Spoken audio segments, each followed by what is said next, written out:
अंदमानातील पत्राचा सर्व दूरप्रचार ह्या माझ्या 1918च्या ऑगस्टमध्ये टाकलेल्या आणि सरकारी संमतीनेच धाडल्या गेलेल्या कारागृहीय पत्रातील काही उत्तरांवरून मी सर्व राजबंदीवान वर्गाच्या मुक्ततेविषयी कशा प्रकारे झटत होतो आणि माझे तत्कालीन भाव आणि परिस्थिती काय होती हे बरेच प्रदर्शित होणारे आहे.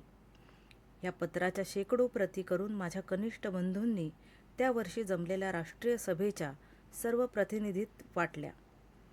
त्याचे उतारे अमृत बझार पत्रिका, बंगाली आणि इतर इंग्लिश दैनिकातून आणि अनेक देशी भाषेतील वृत्तपत्रांतून आणि मासिकातून प्रकाशित झाले. माझ्या प्रकृतीविषयी चिंताग्रस्त होऊन लोकात जोराशी सहानुभूती उत्पन्न झाली आणि त्यामुळे राजबंदीवान वर्गाच्या कष्टांकडे सार्वजनिक लक्ष तीव्रपणे वेधले गेले.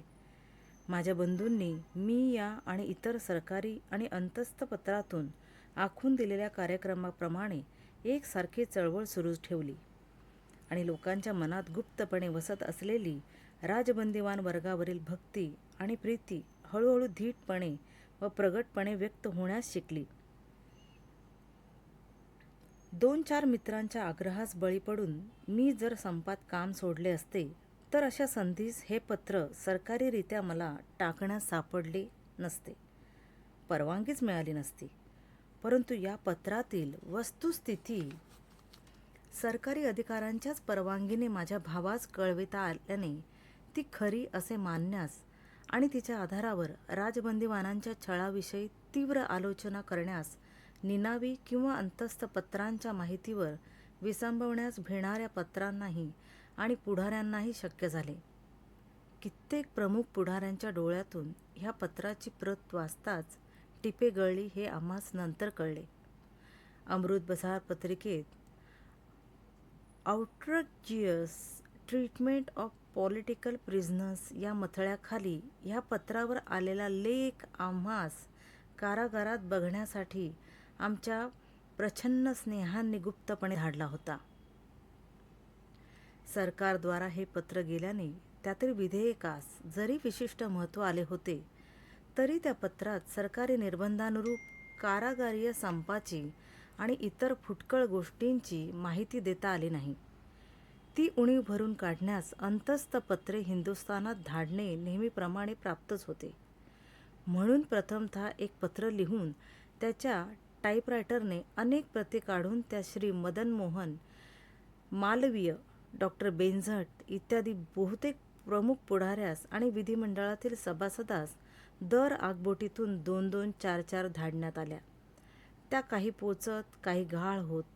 नंतर एक सद्गृहस्थ ज्यांचा नामनिर्देश ते दुर्दैवाने लवकरच वारल्यामुळे येथे करावयास हरकत नाही, ते डॉक्टर दामोदर, हिंदुस्थानात येताना सर्व माहिती जी त्यांनी डोळ्यांनी पाहिली होती ती टिपून अंदमानहून स्वदेशी येऊन आले. न्यू इंडियात आणि इतर 1-2 मासिकात त्यांचे अंदमानच्या राजबंदी विषयींचे लेख आधीच निनावी प्रसिद्ध झाले होते. त्यामुळे त्यांच्यावर आधीच सर्व अधिकाऱ्यांचा अंदमानमध्ये फार डोळा होता.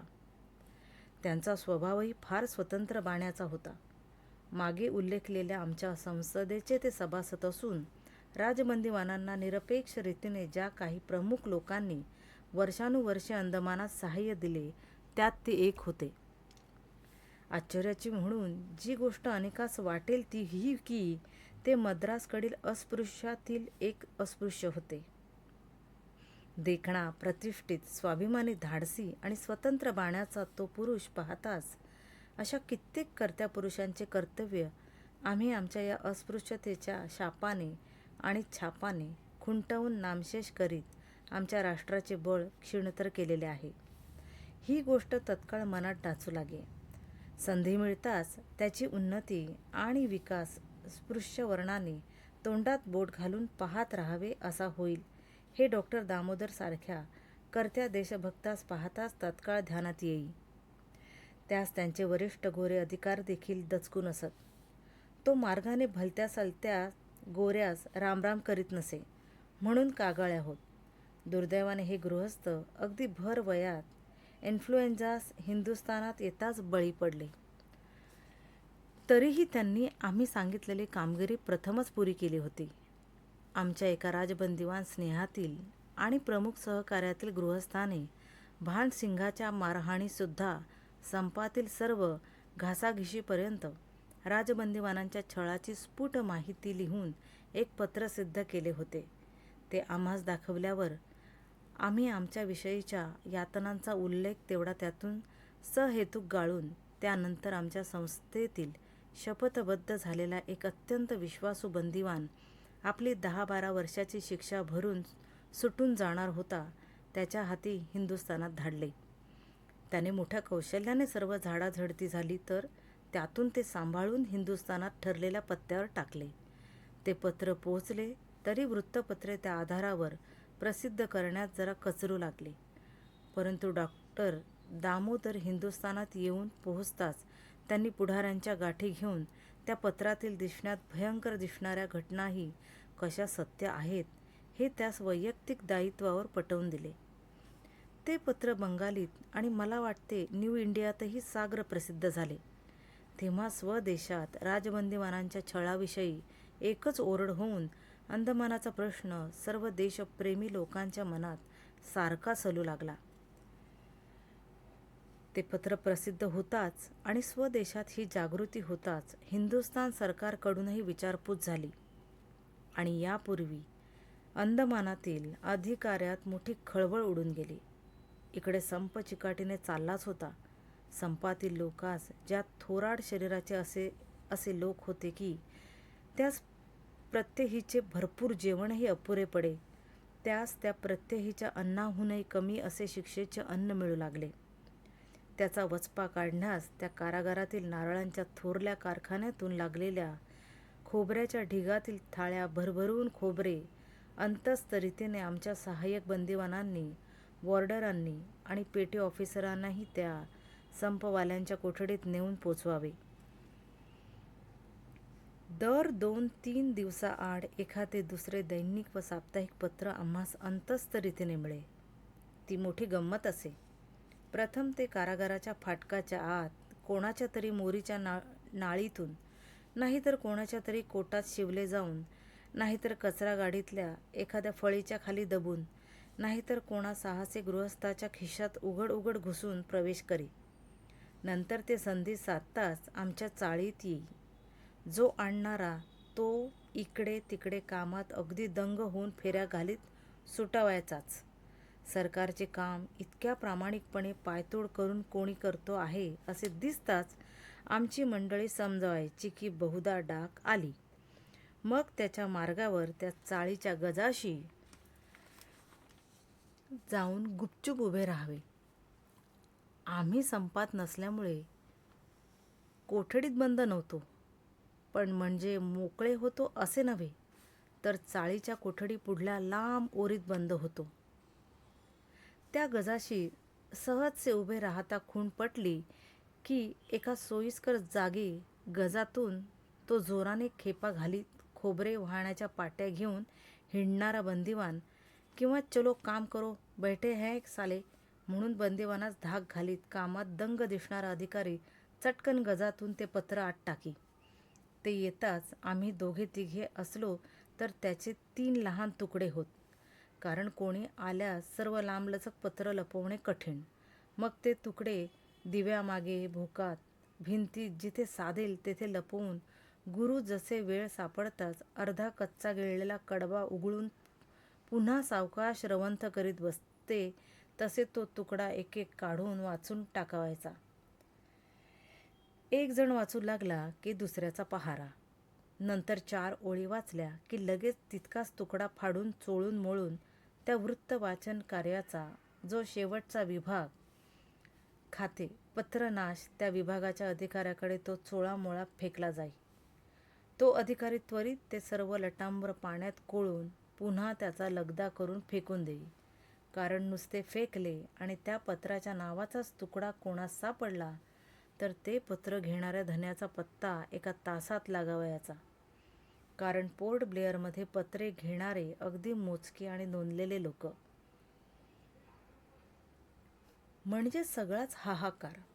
अशा रीतीने ते पत्र वाचून त्यातील माहिती संक्षिप्त लिहून एक कारागारीय चिठ्ठीचे वृत्तपत्र सिद्ध होई. मग त्या दिवशी संध्याकाळपर्यंत चाळीचाळीतून फिरत राही. कोठडीत कोणी पत्र दिले तर वॉर्डराने पहाऱ्याचे हेलपाटे घालताना त्या प्रकाशात साधेल तसे वाचावयाचे. एकदा दोनदा त्याच वेळी अधिकारी येण्याची पाळी आल्याने तो कुलुपे उघडून चाळीत येईतो ते 2-3 स्तंभ कागद चावून गिळून टाकावे लागले. कोठडीबंद लोक या कारागारीय चिठ्ठीच्या वर्तमानपत्राची प्रतीक्षा करीत अगदी उभे असायचे. त्यात ते लढाईचे दिवस. जो तो बातमी मागे सुशिक्षित असत ते तर बातमीवर संतुष्ट न राहता पत्राच्या 4 ओळी का होईना पण छापलेला तुकडा मागत. पण असे महत्त्वाचे तुकडे लहान बेटोळी करून नारळाच्या कचऱ्यात खुपसून चाळीचाळीतून धाडावे लागत. अशा रीतीने लढाईच्या बातम्या, संप चालू होता आणि म्हणून अधिकाऱ्यांनी शक्य तितका कडक बंदोबस्त ठेवला होता. तरीही काळ्या लोकांवर विश्वास कमी झाला म्हणून गोरे सैनिक चाळीचाळीतून पहाऱ्यावर ठेवले तरीही प्रत्यही सर्वांस पोचवीत राहण्याची व्यवस्था चालूच होती. हे गोरे सैनिक देखील ओळख होता होता काही इतके मनमिळावू आणि सहानुभूतीप्रवण निघाले की त्यांनी देखील बातम्या दिल्याच नाहीत किंवा वर्तमानपत्रेही दाखवलीच नाहीत असे शपथेवर सांगण्यास आम्ही धजत नाही. त्यांच्याही मग बदल्या होत. तरी तेच कारण मनुष्य स्वभाव. काकुळत्या करण्यातही निष्णात. एवढ्या ह्या गडबडीत केव्हा केव्हा चटकन पत्र आणि पत्र आणणारा वा वाचणारा धरला जाई. तेव्हा मग तोंड अगदी बघण्यासारखे करावे लागे. दादा, बाबा, जमादार, जमादार साहेब अशा अगदी बारीपर्यंत प्रथम विनवण्या करून त्या आणणाऱ्या बंदिवानास सोडवण्याचा प्रयत्न करावा लागे. 2-4 वेळा बारीला देखील द्रव येऊन त्याने पत्रे सोडून दिली होती. ही गोष्ट बारीविषयी तितकी कृतज्ञता प्रदर्शित करण्यासाठी जशी सांगणे प्राप्त आहे तशीच आम्ही केविलवाण्या काकुळत्या करण्याच्या समयज्ञ कलेतही किती निष्णात झालो होतो हे सिद्ध करण्यासाठीही सांगणे प्राप्त आहे. बरे, इतक्यावर खटला झालाच तर चलता है. एकदा असेच एक पत्र धरले जाऊन आम्हास हातकडीत 7 दिवस लोंबकळत उभे राहावे लागले असता बारी आला आणि वक्र विनोदाने हातकड्या दाखवून म्हणाला, हे काय रे? आम्ही म्हटले, हे पोस्टेज. तो म्हणाला, जरा महाग पडले नाही? आम्ही म्हटले, छे, कितीतरी स्वस्त तुम्हास वर्तमानपत्रे घ्यावयाची तर वर्गणी भरावी लागते आणि त्या वाचून पोस्टेज. आम्हास कारागारात वर्गणी वाचून वृत्तपत्रे मिळतात. किंवा असे 8 दिवस हातकडीचे पोस्टेज, टपाल व्यय दिला की झाले. पुन्हा 6 महिने फुकट पत्र. हातकड्या बेड्यांच्या माराखाली त्या 6 महिने कोठडी बंद झालेल्या राजबंदिवानात कित्येकांच्या प्रकृती अगदी विकोपास गेल्या. 1-2घास क्षयाची चिन्हे स्पष्ट दिसू लागली. अंदमानात क्षयालाच बहुतेक लोक बळी पडत. त्या सुदृढ दीर्घकाय शेतकरी आणि श्रमजीवी शिखातही लोक क्षयाला बळी पडण्याचा संभव दिसू लागला. 1-2घास कोठडीबंदी असह्य होऊन डोके बिघडते की काय अशी चिन्हे दिसू लागल्याचेही त्यांनी कळवले. परंतु तरीही पहिल्या 6 महिन्यानंतरही पुढे संप चालवावा ही त्यांची चिकाटी स्थिरच होती. परंतु आमच्या नेहमीच्या धोरणाप्रमाणे संपासारख्या तात्कालिक चळवळीत अशा उत्कृष्ट देशभक्तांचा बळी देणे नाही असा आम्ही आपला निश्चय कळवला. संप चालवावयाचाच तर पहिल्या संपातून जे वगळले गेले त्या नव्या बंदिवानांनी कामे सोडून कोठड्यात जावे आणि जे थकले भागले होते आणि ज्यांच्या प्रकृतीस धोका होण्याचा संभव स्पष्ट दिसू लागला होता त्यांनी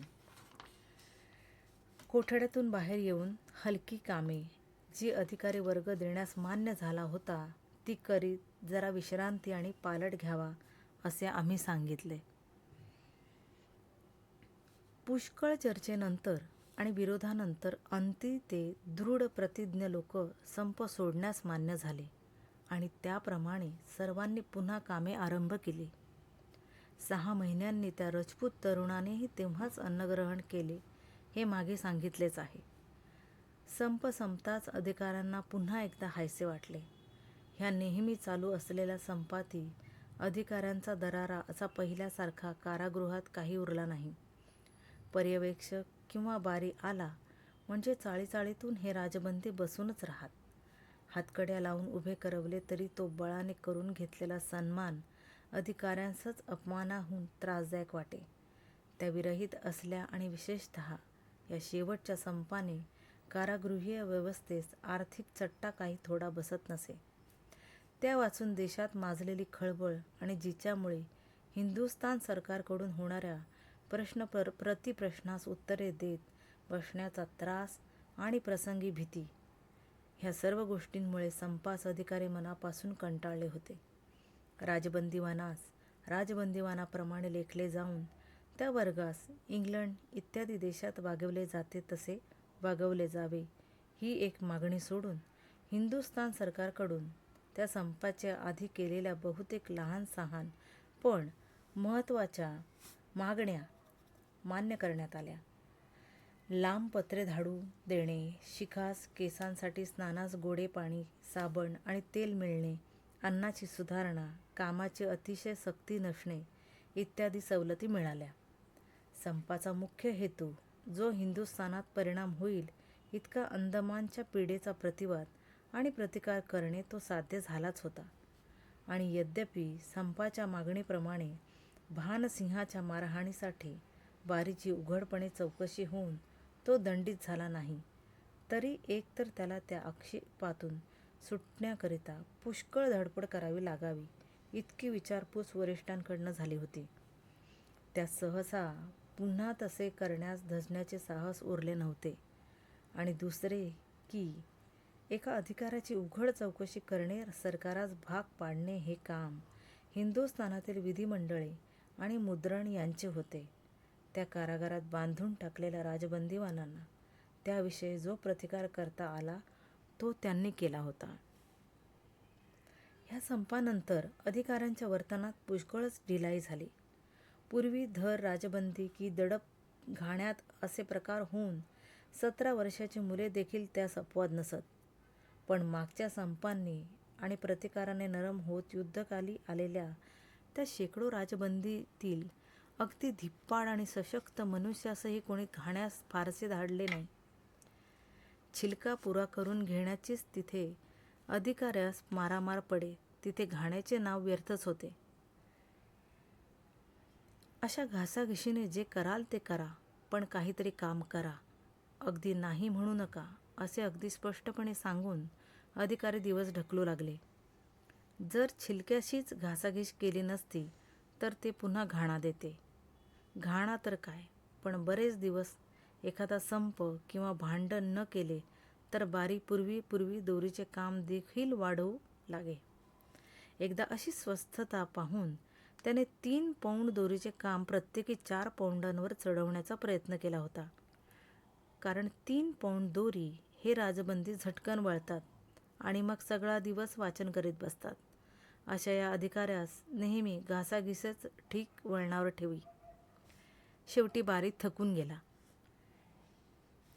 परंतु या संपानंतर बारी अगदीच थकून गेला. हिंदुस्थानपर्यंत त्याचा दुलौकिक झालेला. सरकारही शेवटी त्यास संशयित दृष्टीनेच पाहू लागलेले आणि राजबंदीवानास लहान मोठ्या सवलती मिळत मिळत तो वर्ग इतका डोईजड झालेला की त्यामुळे कारागारात त्या पूर्वीच्या पोर्ट ब्लेअरच्या परमेश्वराची एका फत्तराहून अधिक प्रतिष्ठा किंवा भीती साधारण बंदीवानही मानित नाहीसे झालेले. अशा स्थितीत तो अगदी उदासीनपणे राहू लागला. मरो तो सरकारी दरारा, माझे राहिलेले दिवस कसे बसे भरले की सुटलो म्हणून स्पष्टपणे म्हणे. पूर्वी आम्हास प्रत्येक संपात त्याच त्या मागण्या करताना पाहून तो म्हणे, काय सावरकर, त्याच त्या मागण्या मागता, पण तुमचा हा प्रयत्न दगडी भिंतीस डोक्याने टक्कर देण्यासारखा व्यर्थ आहे. आता त्या मागण्यातील कित्येक मागण्या पचनी पाडीत स्थिती इतकी झाल्यावर आम्ही बारीस म्हणावे, त्याच त्या मागण्या मागणारी चिकाटी बहु शेवटी आपले डोके फोडून घेते की दुसऱ्यांचे. अजूनपर्यंत तर ती अगदीच व्यर्थ गेली नाही. असे राजबंदीवानांचे अलीकडे वर्षानुवर्ष दर्शन न झालेला तो तेलाचा घाणाच सांगेल. युद्धानंतर आलेल्या राजबंदीस आताच पुष्कळ स्वातंत्र्य आणि काही कास इतर बंदिवानांवर देखरेख करण्यासारखी किंवा मोकळेपणाने हिंडता फिरता यावे अशी कामे देण्यात आली. विशेषतः जे संपास अनुकूल नसत किंवा आपापले काम करून स्वस्थ बसत, त्यांच्या साधेपणाकडे सरकारचे लक्ष वेधून त्यास पुस्तके बांधणे, कारखान्यात छापखान्यात सोयीस्कर कामे आणि अधिकार उत्तेजनार्थ म्हणून मिळत. संपाचा आणि घासाघिशीचा हा एक महत्त्वाचा उपयोग असे, कारण त्यामुळे प्रत्यक्ष भांडण करणाऱ्यांचा जरी लाभ झाला नाही, तरी भांडणात न पडणाऱ्या राजबंदीवानांच्या सरळ वर्तणुकींचे तरी काही फळ होई.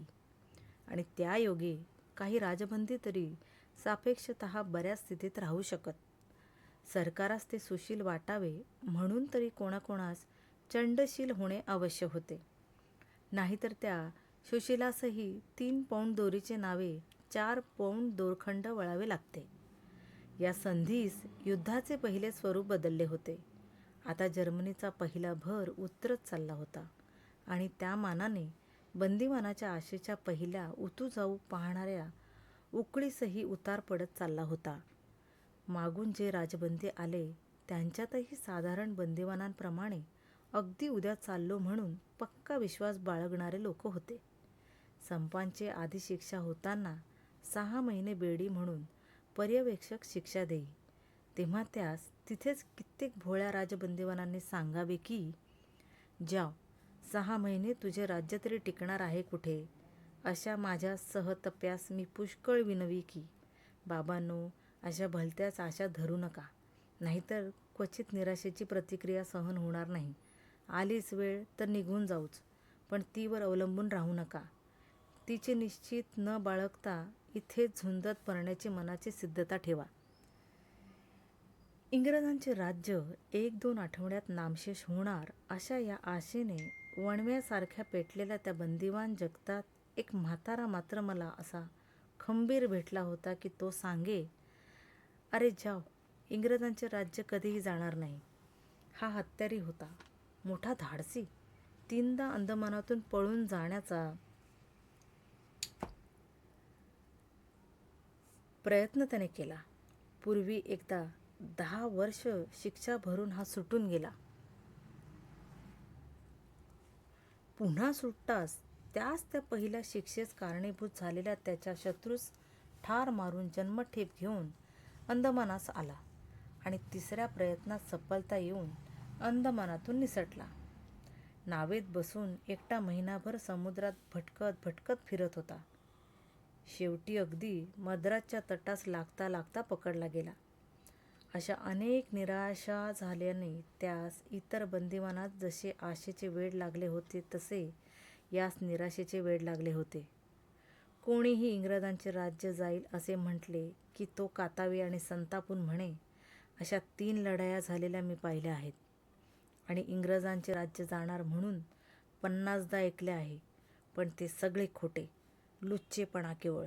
इंग्रजांचे राज्य कधीही जाणार नाही. जो ते कधी जाईल म्हणेल तो आहे म्हणून शिवी देई.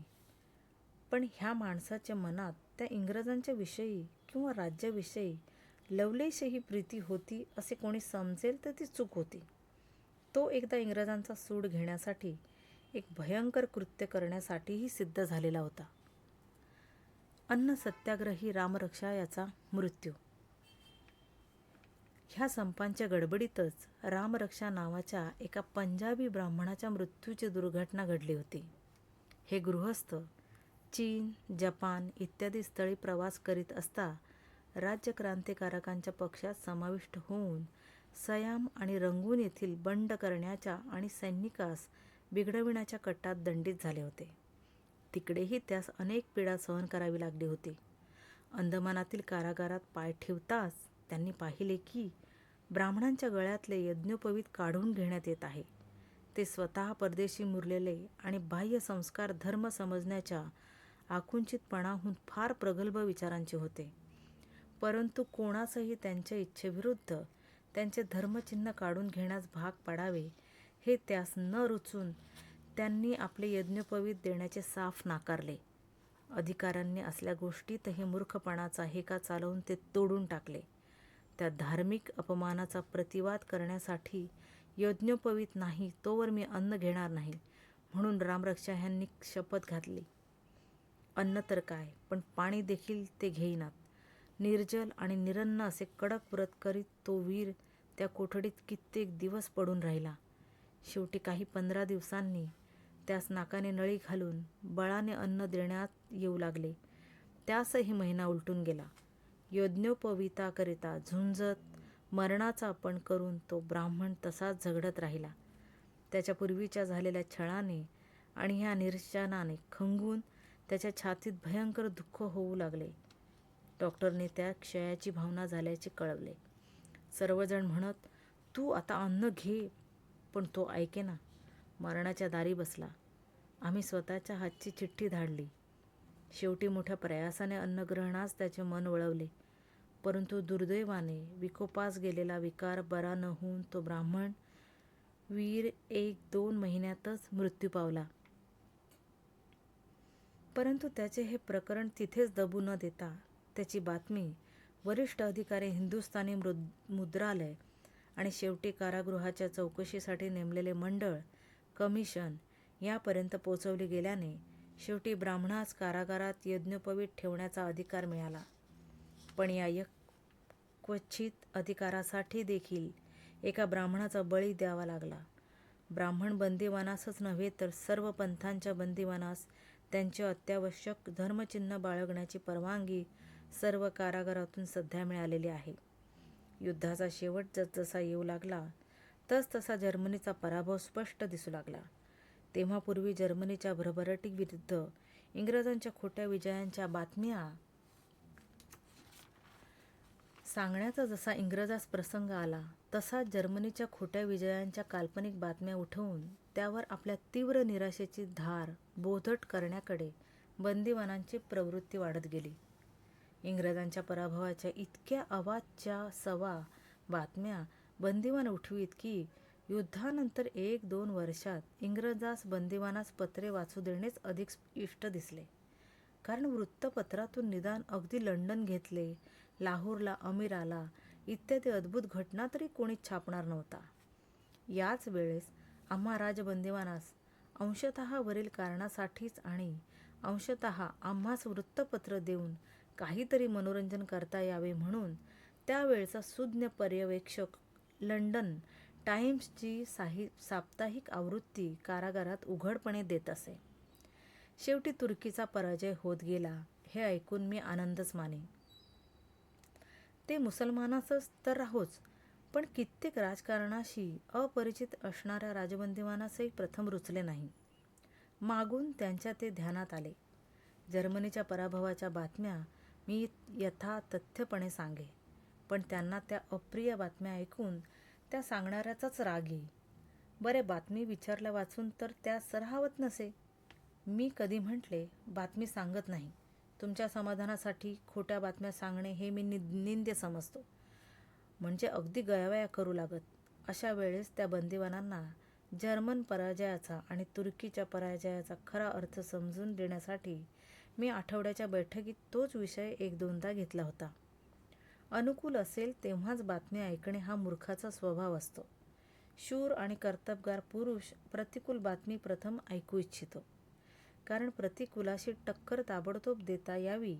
नेपोलियन बोनापार्ट रात्री देखील आज्ञा देऊन ठेवी की कुठलीही प्रतिकूल बातमी आली की त्यास ताबडतोब उठवले जावे.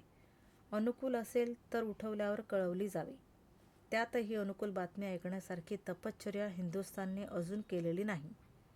अजून कितीतरी प्रतिकूल बातम्या ऐकावयाच्या आहेत. सत्य आहे ना? मग ते प्रतिकूल असले तरी त्यास तोंड दिले पाहिजे.